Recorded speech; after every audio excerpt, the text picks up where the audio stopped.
Al-Quran yang kita hafal itu tidak selalu bahwa hadiahnya adalah hafal. Kalau kita ngafal Quran, tidak selalu ujungnya itu hafal. Kadang-kadang nggak hafal-hafal. Tapi Allah Subhanahu wa Ta'ala pasti kasih hadiah yang lain. Apa hadiah yang lain? Salah satunya tadi. Mungkin kita nggak hafal-hafal, tapi Allah Subhanahu wa Ta'ala menghapuskan dosa kita. Ya, menghapuskan dosa kita. Dan itu adalah hadiah yang paling kita butuhkan kalau kita banyak dosa.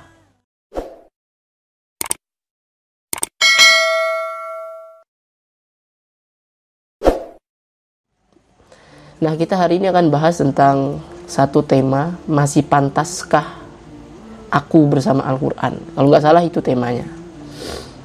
Mungkin sebelum itu saya ingin membacakan satu ayat dalam surah An-Nahl.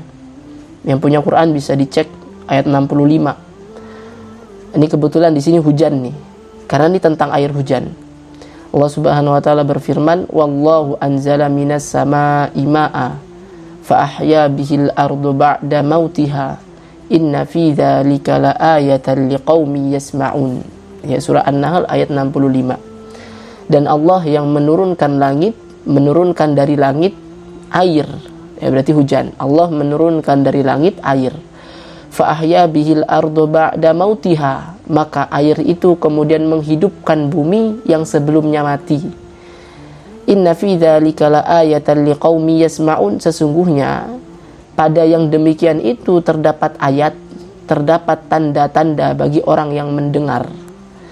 Ayat ini menarik. Saya pernah baca salah satu pendapat ulama, ya salah satunya kalau nggak salah Syekh Mutawalli Asy-Sya'rawi, ketika Allah Subhanahu wa Ta'ala bicara tentang hujan, sesungguhnya Allah yang menurunkan hujan, ya pas hujan nih. Nah, kan banyak yang hujan juga tuh di komen saya lihat. Allah Subhanahu wa Ta'ala mengatakan bahwa pada turunnya hujan itu ada tanda bagi orang yang mendengar. Rasanya agak aneh, karena kalau kita memperhatikan hujan atau kita melihat hujan, indera yang lebih digunakan untuk menikmati hujan itu biasanya mata atau kulit lah merasakan hujan gitu, atau mata kita melihat hujan. Nah, tapi Allah Subhanahu wa Ta'ala menutup ayat ini dengan kalimat, pada yang demikian itu ada tanda bagi orang yang mendengar gitu. Padahal kan jarang kita menikmati hujan dengan pendengaran tuh jarang. Ya, walaupun ada juga yang nikmat ketika mendengar suara hujan, kan kayak ASMR ya. Kayak apa tuh, suara yang menenangkan gitu. Nah, tapi ini dibahas oleh para ulama. Bentar ya.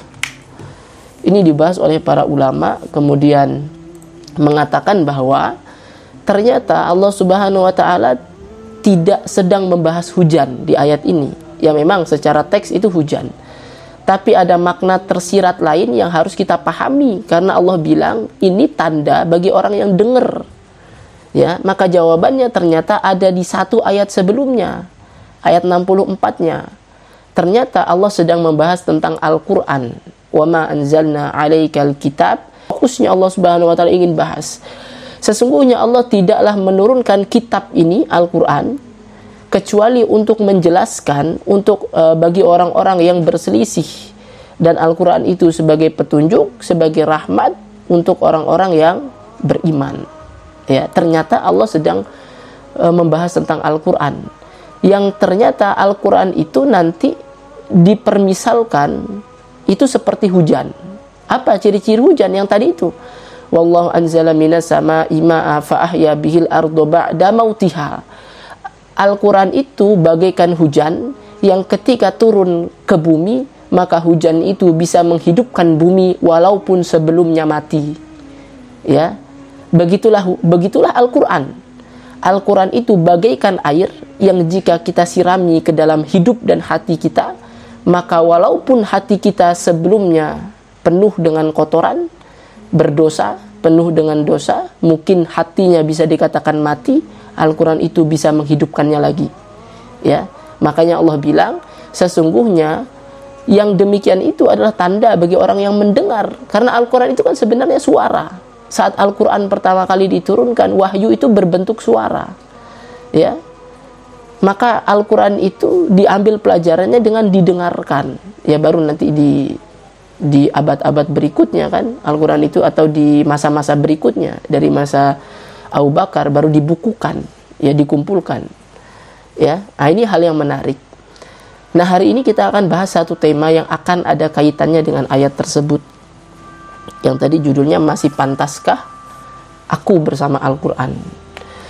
Nah, pertanyaan semacam ini kan semacam ada apa ya? Ada perasaan insecure, tidak percaya diri, atau ngerasa pesimis. Aku pantas nggak ya sama Al-Quran? Gitu. Dan ini sering kali dialami oleh kita. Mungkin dulu saya waktu menghafal pertama juga seperti itu. Pantas nggak ya ngapal Quran? Gitu kan? Nah, pertanyaan seperti ini kan muncul pasti ada faktornya. Nah, hari ini kita akan bahas apa yang menyebabkan kita merasa tidak pantas, dan nanti bagaimana jawabannya. Kita akan bahas, mungkin nggak banyak, 2 poin aja. Ya, kita lihat 2 poin aja. Penyebab pertama kenapa kita merasa tidak pantas, yang pertama pasti karena kita merasa banyak dosa. Ya, apalagi kita sering dengar orang-orang, ya, yang kadang-kadang ngomong, ngapain kamu ngafal Quran, akhlak masih kayak gitu, nggak pantas tahu nggak ngafal Quran. Ya kan gitu kan? Kamu perilaku kayak gitu ngapalin Quran gitu, nggak mungkin bisa, ya, nggak mungkin bisa ngapal Quran, ngaca gitu, ya. Kadang-kadang kita muncul juga, oh iya saya tuh nggak pantas menghafal Quran. Nah, ada mindset yang keliru, ada cara pandang yang keliru tentang itu, seolah-olah kita mengatakan bahwa orang yang berdosa itu tidak pantas menghafal Quran, padahal kata siapa? Ya, itu mindset yang salah. Sekarang saya tanya, kalau kita di sini nih, saya misalnya atau masing-masing memikirkan, ya, kalau kita, tubuh kita kotor ceritanya, tubuh kita bau, habis main lumpur kotor, ya, apakah kita akan mengatakan pada diri kita, saya mah kotor, tidak layak mandi gitu? Kayak gitu nggak kita? Ya, kan nggak, kan kita pasti mikir, saya ini kotor. Kalau saya kotor, maka saya harus bersihkan diri, saya harus mandi gitu. Siapa bilang orang yang kotor itu tidak layak bersih? Ya, karena dosa itu kan kotoran sebenarnya. Itu titik hitam yang ada di hati kita. Kalau kita ngerasa kita banyak dosa, maka kesadaran yang muncul itu, saya harus bersihkan. Dengan apa pembersihan itu? Ingat tadi ayat tadi, Al-Quran itu adalah air yang akan membersihkan. Jadi semakin kita merasa berdosa, semakin kita bersemangat, saya banyak dosa, ya Allah, saya harus ngafalin Quran, saya harus dekat sama Al-Quran, saya harus terus berinteraksi dengan Al-Quran, saya harus mempelajari Al-Quran, saya harus mentadaburi Al-Quran. Kenapa? Karena banyak sekali dosa yang ingin saya hapuskan, dan Al-Quran itu akan membersihkan. Ya, apakah gelas yang kotor tidak layak dicuci? Kan sebaliknya, justru kalau kita tahu ada gelas, ada wadah, ada piring yang kotor, kita ngerasa, harus dicuci ini. Kalau kita ngerasa banyak dosa, maka kita merasa harus dicuci ini. Ya, karena Al-Quran itu bagaikan air hujan yang akan membersihkan. Jadi mindsetnya harus dibalik. Bukan karena kita ngerasa banyak dosa, maka kita merasa tidak layak menghafal Quran. Tapi sebaliknya, justru karena kita ngerasa banyak dosa, maka kita harus menghafal Quran. Kenapa? Karena kita pengen dosa kita dibersihkan. Al-Quran yang bagaikan air hujan itu, kita ingin Al-Quran menghujani hati kita. Ya. Kemudian ada yang mengatakan kadang-kadang gini, tapi Ustaz, katanya kalau banyak dosa, Al-Quran nggak akan masuk. Gitu. Ya kan benar kan? Kalau kita banyak dosa, Al-Quran nggak akan masuk. Sebab ilmu itu kan cahaya. Dan cahaya itu la yuhdalil asi, tidak akan memberi petunjuk kepada orang yang bermaksiat. Dan memang setiap maksiat itu akan menorehkan satu titik hitam di hati. Kalau semakin gelap, maka ilmu itu tidak akan masuk. Dan Al-Quran itu kan sumber ilmu. Ya, gimana dong Ustaz? Kalau kita banyak dosa, karena Al-Quran gak akan masuk, percuma dong. Ya, memang benar seperti itu. Tapi justru itulah fungsi Al-Quran. Karena ilmu itu tidak akan masuk kalau hati kita gelap. Maka yang pertama yang harus kita lakukan, sebab ilmu itu tidak akan masuk kalau hati kita kotor, maka yang harus kita lakukan pertama adalah bersihkan dulu hati. Bersihkannya dengan apa? Ya dengan Al-Quran juga, sama juga. Memang ketika pertama menghafal, kalau kita masih banyak dosa, kita semua misalnya banyak dosa, terus kita menghafal, ya Al-Quran nggak akan masuk, berat itu masuknya. Tapi tidak ada yang percuma. Karena meskipun Al-Quran itu tidak masuk, tidak kuat, tidak menjadikan kita hafal saat menghafalnya, tapi Al-Quran pasti akan membersihkan. Ya, Al-Quran itu pasti akan membersihkan. Jadi nggak ada yang percuma. Contohnya gini, ada satu kisah yang saya pernah tulis di buku saya yang biru tuh, Seni Bahagia Menghafal Al-Quran. Nanti kalau yang mau buku saya bisa dipesan ya, mumpung masih ada di saya. Nanti saya share di grup. Ada satu kisah tentang kakek-kakek dan cucunya. Saya tulis kisahnya di buku itu. Sang kakek ini nyuruh cucunya untuk ngambilin air di sebuah danau menggunakan satu tempat yang bocor, satu wadah yang bocor, tapi kotor. Satu wadah yang kotor dan bocor gitu. Ini ada yang bersuara, tolong dimatikan ya. Nah, kemudian cucu itu ngambil air menggunakan tempat yang bolong itu. Tapi setiap kali sampai kepada kakek, air itu habis, kan bolong, bocor gitu. Terus kembali lagi cucu tersebut ke danau, ngambil air lagi. Selalu habis karena wadahnya bocor. Sampai pada saatnya sang cucu itu bertanya pada kakek, "Kek, ini mah percuma ngambil air dari wadah yang bocor. Gimana saya bisa dapat airnya?" Gitu. Terus kakeknya bertanya, "Coba kamu lihat ke wadah itu, ada nggak perubahan?" Terus cucu itu jawab, "Iya, tadi wadahnya kotor, sekarang sudah bersih." Maka kata kakek, "Ya, tidak ada yang percuma. Meskipun kamu tidak dapatkan airnya, setidaknya air itu sudah membersihkan wadah. Kalau hati kita penuh dengan dosa, kotor wadah kita, hati kita kotor, penuh dosa, bocor gitu. Kita masukin ilmu, memang nggak akan dapat, tapi nggak akan percuma. Kenapa? Karena ilmu itu walaupun kita belum dapat, walaupun airnya itu nggak dapat, ilmu yang masuk itu Al-Quran yang terus kita hafalkan, pelan-pelan akan membersihkan hati kita. Jadi kan nggak rugi. Nggak rugi kenapa? Nggak rugi walaupun kita mungkin ngapal nggak hafal-hafal. Sebabnya apa? Sebabnya banyak dosa, jadi susah ngapal. Tapi nggak rugi. Karena kita dihapuskan dosanya oleh Allah Subhanahu wa Ta'ala. Dan itu adalah keberuntungan yang sangat besar. Itu bukan kerugian, itu keberuntungan yang sangat besar. Ya. Jadi percuma dong kalau gitu ngafal, terus nggak hafal-hafal. Capek-capek doang ngafal tapi nggak hafal-hafal. Ya. Nah, kita kurang memahami ini. Kadang kita suka ngerasa kayak gitu, ya Allah udah ngapal-ngapal terus tapi kok nggak hafal-hafal ya Allah gitu. Rasanya percuma itu. Padahal tidak seperti itu. Al-Quran yang kita hafal itu tidak selalu bahwa hadiahnya adalah hafal. Kalau kita ngafal Quran, tidak selalu ujungnya itu hafal. Kadang-kadang nggak hafal-hafal. Tapi Allah Subhanahu wa Ta'ala pasti kasih hadiah yang lain. Apa hadiah yang lain? Salah satunya tadi. Mungkin kita nggak hafal-hafal, tapi Allah Subhanahu wa Ta'ala menghapuskan dosa kita. Ya, menghapuskan dosa kita. Dan itu adalah hadiah yang paling kita butuhkan kalau kita banyak dosa. Oke. Coba saya tanya ya, kalau kita lagi kotor, kalau kita lagi bau, kalau tubuh kita lagi kumal, yang perlu kita lakukan saat itu pakai parfum atau bersihkan tubuh? Yang paling kita butuhkan. Ya, nggak usah dijawab pakai suara. Dalam hati aja nggak apa-apa. Kalau kita lagi bau, kalau kita lagi kotor, kalau kita lagi kumal, maka yang paling kita butuhkan pada saat itu adalah membersihkan tubuh. Bukan berdandan, bukan bermake up, bukan pakai baju baru, bukan pakai parfum. Kenapa? Kalau kita mau pakai parfum sebanyak apapun, kalau tubuh kita kumal, tubuh kita penuh debu, penuh lumpur, bau, kan tetap nggak menarik. Gitu. Ya. Maka yang paling dibutuhkan dari orang yang kotor itu adalah membersihkan dirinya. Maka ketahuilah, yang paling dibutuhkan dari penghafal Quran yang masih banyak dosa itu bukan hafalan, tetapi dihapuskan dosa. Itu yang lebih dibutuhkan. Karena mau kita kan menghafal tapi masih banyak dosa. Allah tuh pengen kasih hadiah. Tapi Allah tahu hadiah yang paling dibutuhkan oleh orang yang banyak dosa itu ampunan, bukan hafalan. Mau sebanyak apapun hafalan, kalau kita masih banyak dosa, maka itu tadi seperti apa? Seperti orang yang kotor, bau, kumal, tapi dia make up, dia pakai parfum, kan percuma sebenarnya.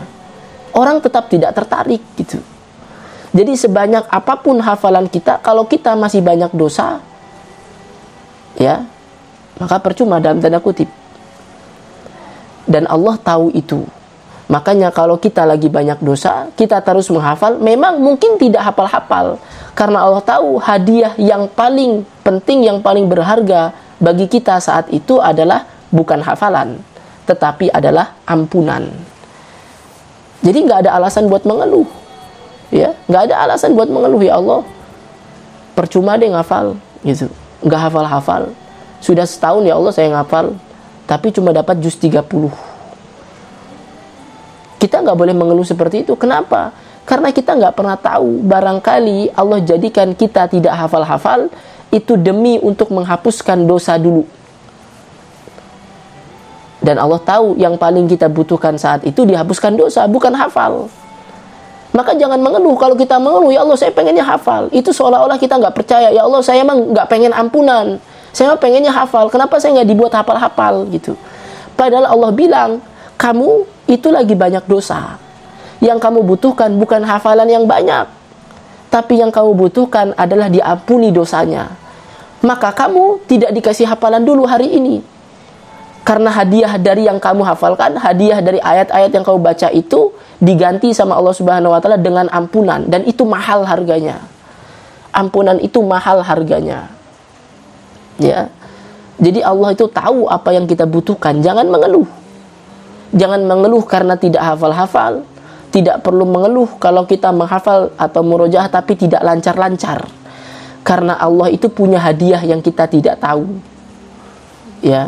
Jadi ingat, menghafal Quran itu tidak selalu ujungnya hafal. Menghafal Quran itu tidak selalu hadiahnya itu hafal. Kadang-kadang hadiahnya itu berupa ampunan, berupa kemudahan hidup, berupa ketenangan. Nanti kalau Allah Subhanahu wa taala sudah lihat kita yang banyak dosa ini terus menghafal, yang hafalan itu Allah Subhanahu wa taala ganjar, Allah kasih hadiah berupa ampunan.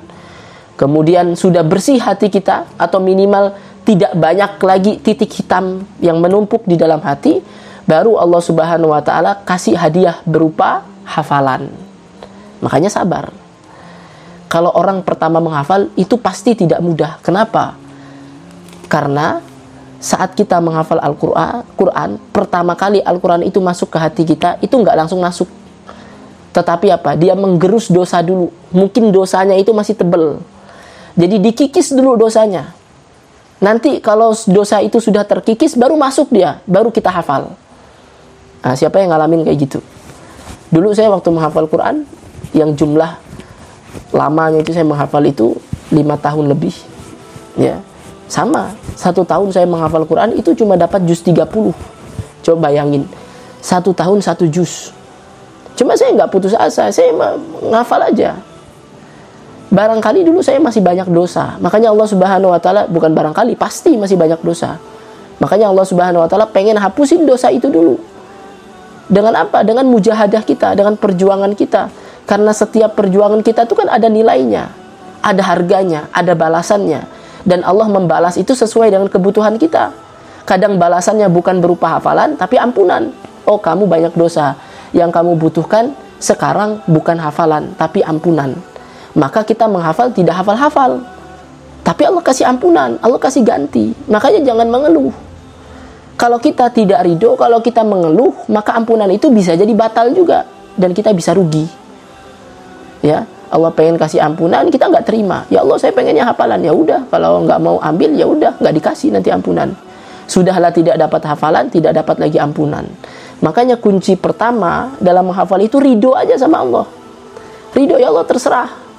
Tugas saya menghafal, bukan hafal. Ya, karena hafal itu urusan Allah, bukan urusan manusia. Bedain ya. Tugas kita itu menghafal. Allah itu nyuruh kita menghafal, bukan nyuruh kita harus hafal. Kenapa? Karena hafal itu, hasil itu urusan Allah. Sama seperti kalimat Allah itu menyuruh kita belajar, bukan menyuruh kita pintar. Maka yang kita lakukan, belajar saja. Nggak usah pikirin kenapa saya nggak pintar-pintar. Karena pintar itu urusan Allah. Tugas kita ngafalin aja, ikro, baca, berjuang. Ya, perkara nanti selesai 30 juz, hafal 30 juz, lancar, bisa setoran, itu urusan Allah, nggak usah dipikirin. Karena Allah tahu hadiah apa yang terbaik buat kita. Nah, itu poin yang pertama. Yang saya bahas tadi kan ini, tentang judul masih layakkah kita bersama Al-Quran. Biasanya yang membuat kita merasa tidak layak itu kan dosa. Nah, maka kita sudah ubah mindset itu, bahwa bukan karena kita banyak dosa lantas kita malu menghafal atau merasa tidak layak. Justru karena kita ngerasa banyak dosa, teruslah menghafal. Semakin banyak kita menghafal, semakin sering interaksi kita dengan Al-Quran, maka itu akan semakin menghapuskan dosa-dosa di dalam diri kita. Jadi bukan malu menghafal karena banyak dosa, tapi menghafallah sampai kita malu berbuat dosa. Nah, saya sering banget ulang itu tuh. Kalimat itu sering saya ulang. Bukan malu menghafal karena banyak dosa, tapi menghafallah sampai kita malu melakukan dosa. Dan itu ampuh insya Allah. Ya, kita kan ngerasa banyak dosa, ngafalin aja. Nanti pas orang-orang mulai mengenal, oh hafiz Quran 30 juz, wah ini lulusan pesantren nih hafal Quran. Nah, itu secara tidak langsung membuat kita malu. Malu kalau melakukan dosa. Wah, saya dikenal menghafal Quran, masa sih pacaran gitu. Akhirnya kita tergerak, wah saya penghafal Quran nih, malu dong kalau masih pacaran. Akhirnya kita nggak pacaran. Wah, saya penghafal Quran nih, malu dong kalau masih nongkrong di warnet. Wah, saya harus ubah ini gitu. Jadi menghafallah sampai kita malu, merasa malu berbuat dosa. Ya, jadi harus dibalik mindsetnya. Makanya pantas nggak kita bersama Al-Quran kalau kita masih banyak dosa? Pantas. Justru Al-Quran itu untuk membersihkan hati kita. Seandainya Al-Quran hanya diperuntukkan untuk mereka yang hatinya bersih, siapa yang berani ngaku hatinya bersih? Ya, siapa yang berani ngaku di sini hatinya bersih? Kan nggak ada. Oh enggak, Al-Quran itu cuma untuk hatinya bersih. Coba siapa yang berani ngaku hatinya bersih? Oh, saya hatinya bersih, saya ngapal Quran itu. Kan nggak ada. Karena memang Al-Quran itu untuk semuanya, untuk semesta ini, untuk semua kalangan. Mau yang banyak dosa, mau yang baru taubat, mau yang sudah solih apalagi gitu kan. Semuanya berhak bersama Al-Quran. Ya, semuanya berhak bahagia. Karena Al-Quran itu sumber kebahagiaan. Yang kedua, yang menyebabkan kita kadang-kadang insecure